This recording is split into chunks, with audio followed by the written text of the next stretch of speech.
अस्सलाम वालेकुम मेरे प्यारे बहन भाइयों, की हाल है? ठीक हो? तबीयत से ठीक है? मैं उम्मीद करना सारे बहन भाई ठीक होंगे माशाल्लाह। अज तुहाडे लई किस्तां ते प्लॉट 3 साला प्लान ते लैके आए हैं।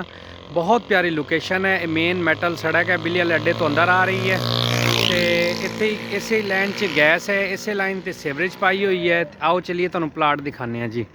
बहुत प्यारे प्लाट ने, तरक्याती काम तेज़ी नाल जारी है अलहमदुलिल्लाह।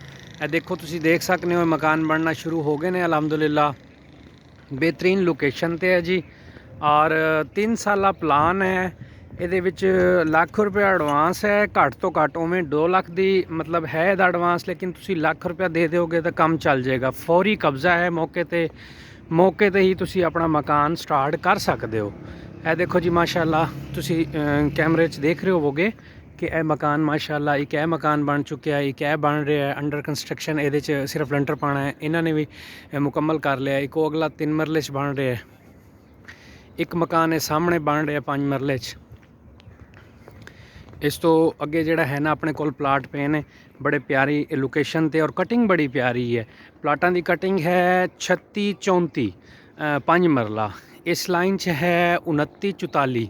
इस लाइन च है जी साढ़े कोल कटिंग जिहड़ी है प्लाटां दी वो है 31-40।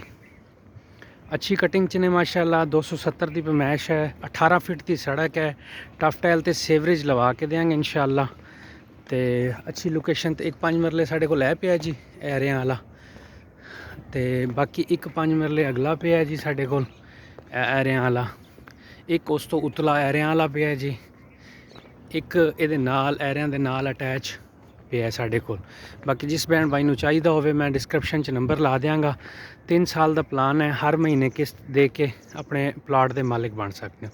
ठीक हो जाएगी जी, अल्लाह खैर करे। चैनल नूं सबसक्राइब कर देना, लाइक कर देना और अच्छे कमेंट्स करना। बहुत मेहरबानी, अल्लाह हाफिज़।